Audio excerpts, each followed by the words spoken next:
Welcome to OOD Works, the podcast, a show about unique individuals and the services provided by Opportunities for Ohioans with Disabilities, the state agency that helps individuals with disabilities find a job and be more independent. Here's your host, Kim Jump.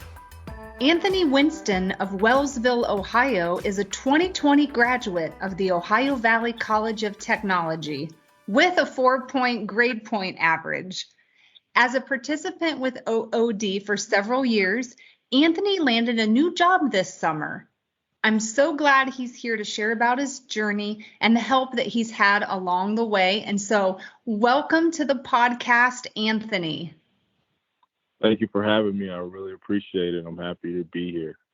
I'm happy to have you be here today. So, okay, 4.0 grade point average. Have you always been such an outstanding student? No. Actually, it took a lot of hard work to get there.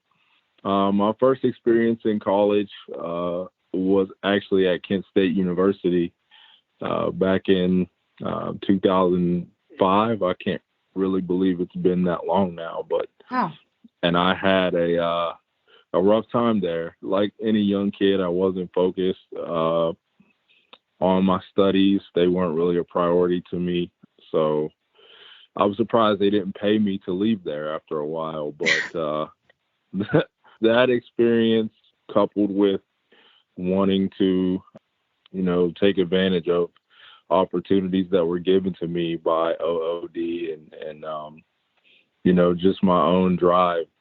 I had to do something to prove to myself that I had learned from the time at Kent State. So yeah, I'm always going to be grateful to the Ohio Valley College of Technology for giving me another chance and to seek higher education. And thank goodness I was able to do that and finish this time. So I'm very proud of that. What was it behind the commitment to going back to college, 15 or so years later? My mother, she was just always on me like, you got to go to college. You got to get a degree. I know you can do it. I'm like, Mom, I tried this and it didn't work out so good. I don't really want to do it. But she just wouldn't let up. Whenever she had something in her mind, that was the way she felt, and there was no changing her mind about it. So I think that's where it came from. And she actually passed away in 2014. And one of the last things I told her was that I would go and get the degree that we talked about. And I was able to do that. So it was a promise kept. And just a promise kept. What a beautiful way to honor her memory. Yeah. So. Yeah. And what did you study at Ohio Valley College of Technology? Medical office administration was what I got my degree in. And I also have a specialty in billing and coding. I have a certificate from the National Health Career Association that has given me the ability to become a nationally certified billing and coding specialist. So awesome. On the medical side of things. So it's been fun. Fun. What a great area that has a lot of job potential. Yeah. Yep. How did you first connect with Jennifer Strank, who's one of our OOD vocational rehabilitation counselors? Actually, back in high school, a decade or so ago, they came to the school and talked to me about certain things and, finding employment after high school. But again, my priorities weren't on that at the time. So I took, I talked to them, took their advice and kind of just put it on the back burner. And then once I got a chance, once I started to feel like I wanted to go back to school and do something with myself, I remembered the encounter that we had from before, and I contacted them, and now we're here. So I'll always be grateful to Miss Jennifer for that, for helping me along the way. That's great. I'm really impressed that she must have left an impression on you for you to remember her and remember the services that were available after, quite a few years going by. That's pretty cool. Yeah, yeah. And I feel like when imprints are made like that on you as a person, when years pass and you don't forget, that means that they crossed your path for a reason. So I firmly believe that she was put there for a reason. I'm glad your paths crossed initially, and I'm glad they recrossed as you became older. And you talk about your younger self, and I think many of us can relate to our high school graduate selves are so much different than our adult selves. Absolutely. Yeah. Thank goodness for that. Like, if I could go back and talk to who I was back then, I'd punch him in the back of the head and try to get him to understand, like, this is important. This is your life. And, right. If you want to achieve any of the goals that you have, beyond where you are now, it's going to take some kind of education to be able to do that. So, yeah, but right. Everything happens for a reason. Yep. In July, you started a brand new position at PsyCare. You're working in their East Liverpool office. So tell us what you're doing there. I'm the lead receptionist there. I do a wide variety of things there. Take payments, scheduling appointments. When patients come in, I check them in, check them out. I send over messages to our nurse practitioner regarding medications to get them filled. I speak with pharmacies to make sure that medication prescriptions are being filled in a timely and correct manner. So it's a lot of responsibility. But I'm grateful to PsyCare that they gave me the opportunity. I'm happy that you're working in a field that's directly related with your education too. Yep. I had amazing teachers at OVCT, John Ream, Kristen Scott, and my program director, Miss Sandy Pointer. She was amazing. So I feel like I'm an extension of her pretty much. Like all the education that they gave me, and specifically her, I feel like I'm putting it to use, and that, that's a good feeling to have. Yeah. Yeah, that's great. I'm sure they're happy to know that you're doing well also. When you first started the position at PsyCare, I'd heard you'd worked with Michelle Erickson with CareWorks. Yeah. Miss Michelle, just like Miss Jennifer, she was great. She, from the moment that whole process started with seeking employment after school or after college, she was right there for me. And she has done a lot since I started at PsyCare to help me get accommodations made to the office to make things easier for me to have access to them. I have a brand new printer because of her. I have a big monitor. It's almost like a TV screen in my office to make things easier to see. So she has connected me with a lot of people that have been able to help me throughout my journey. So she's been wonderful. She provided support before you actually got the job too? Yeah, she is actually the one who helped me find this position at PsyCare. She told me all about it. I went over, had the interview, and here we are now. So I'm thankful for her. When I asked her about you, she told me that your smile says it all. She had said that you wanted in the medical field and to feel like you were making a difference. And she was so glad that you've been able to accomplish that.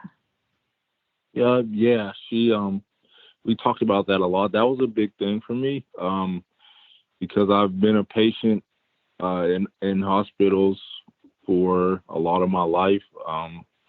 So I know what it's like to want to go through the door and feel like you're in safe hands and feel a warm welcome when you get in there. So I just wanted to be a part of that in some capacity, being able to, exchange that same feeling with other people that I know are coming into our office. And so far, I've been able to do that, and it's pretty cool. That's awesome. I mean, that makes such a big difference, that first point of contact coming into a place and feeling at ease because of a positive interaction with someone like yourself. Yeah. It means a lot. It means a lot to be able to see them smile and just put their minds at ease, so to speak, and let them know that we're there to help. We're not there to, make them feel bad or to scare them or anything like that. We're just there to help them and, help them get on the path to feeling better and recovery, whatever, recovery looks like in their case. So it's good. Yeah. It's good. You had mentioned to me your philosophy of having cerebral palsy. Would you want to share a little bit about your outlook? Sure. So cerebral palsy, what it basically is just a bruise on one of the lobes in your brain. Mine just so happens to be on the one that controls your motor skills, your walking, running, things of that nature. But with that being said, I also understand that I have, I call them my brothers and sisters because they know what it's like to be in this fight. And I have brothers and sisters out there of all colors and creeds that deal with this every single day. And it can be much more severe than mine is. So even with the challenges I have, I understand how blessed I am to be in this position. And so I just try to remain mindful of that, that as tough as things can be, sometimes you have to be grateful for where you are because you could be in a much worse position. Yeah. Yeah, that's great. Who helped instill that outlook in you? My grandmother, she helped me a whole lot, just with understanding that, you're not alone in the fight that you're in, and to have faith in,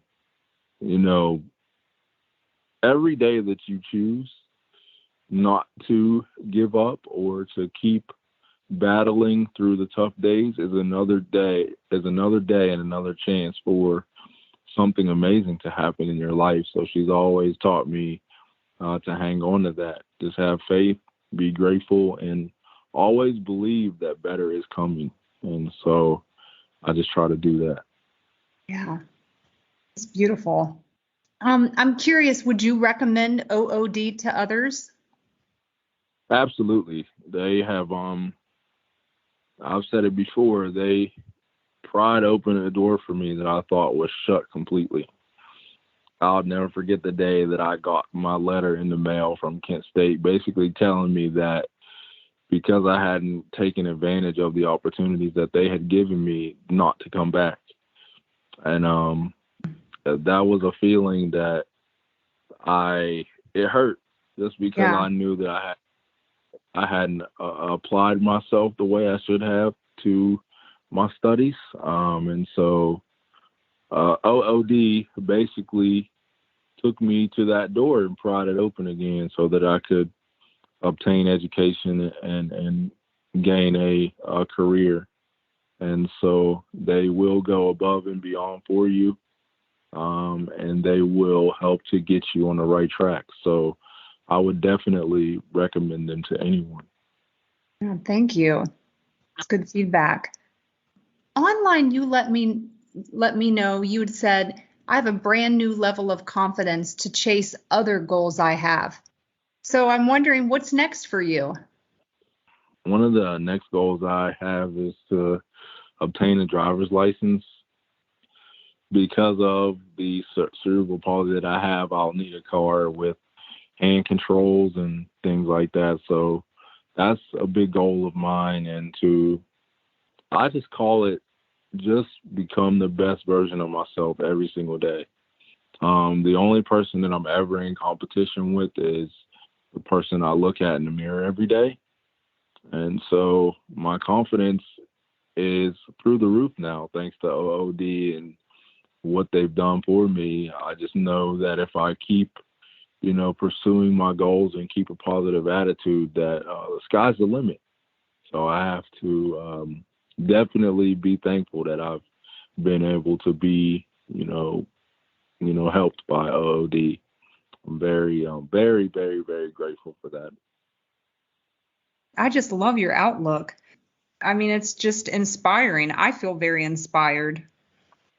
I'm glad. I know I keep using that word gratitude, but I tell people this all the time. It's gratitude is what unlocks a lot of things in your life, because I've found that if you're grateful for things, then you will end up with more things to be grateful for. Like, you don't have to have a whole lot. People think that you have everything, because we're in the social media age. Everybody thinks that everything has to be extravagant and be big. But I've found that the essence of life is when you can look at the little things in your life and be grateful for them. If you can walk, be grateful for that. If you can talk, be grateful for that. If you have a place to shower every day, be grateful for that. Just look at, I can pretty much say that there is at least 10 things that every one of us has that we can be grateful for every day. If you get to open your eyes to see another sunlight and another day go by, be grateful for it. And I guarantee you, life will bring you more to be grateful for sure. Yeah. Is there anything else that you think is an important part of your journey thus far? So if I could share anything, it would just be, don't forget how valuable your life is. Whether you have a disability or you don't forget that, because life is going to bring you circumstances that are going to try to, make you think those thoughts that your life isn't important. Nothing ever goes right for me. I don't know why I'm trying so hard if I'm not going to get to where I need to be. So I would just remind your listeners that, always, always, always remember that you might have a bad day, but you don't have a bad life. Your life is important. You are valuable. Your feelings do matter. And like I said, every day that you decide I'm not going to give up is another day for your life to turn around in a good way. Yeah, and you're proof of that. I appreciate you saying that. I really do. I'm very blessed. I know that, and I want everybody to experience that. I mean, whatever it looks like for you, I want everybody that come across my path or, is listening, whatever the case may be, I want them to experience that and know that they're loved and blessed, because every day above ground is a good day. Yeah, that's right. Well, this has been fantastic. I'm excited that I got to hear about you in the first place. I'm excited that you came back to OOD after all these years, and I got goosebumps when I saw your pictures from graduation and your cap, with your mom on it. I was curious about the basketball picture. Was that Jordan? Yeah, Michael Jordan. He's the guy that, to me, he taught me so much about being a champion and fighting through hard days and just having that mindset that it might be difficult, but I'm going to go ahead and try it anyway, just to stay driven. He was a very driven individual. All he ever wanted to do was be the best basketball player that he could be. And he worked at it. And in my opinion, and I know it's just my opinion, but I think he's the greatest player to ever play. And I don't think he would have gotten there if, he wouldn't have had that mindset. So I just try to remember that from him, that it's not always about how big you are, how strong you are, but basically it's how much heart do you have, how bad do you want it, and how bad are you willing to go and do what you have to do to get it. Thank you for the opportunity to be a part of it. People out there who have disabilities, there's a lot of us and there's a wide range of us. And so the only thing that I want to accomplish is, because cerebral palsy didn't start with me, it didn't end with me, it won't end with me. But what I do want to accomplish is I want it to be looked at differently because of the way I live my life. And so I thank you for the opportunity to be able to share and just to be a part of this. I really appreciate it. Thank you so much. Thank you, Anthony. A transcript of today's episode is available at ood.ohio.gov/podcast. Don't forget to subscribe and leave a rating and review. We're on social media at Ohio OOD. Do you have a disability? Do you want a job? We can help. oodworks.com.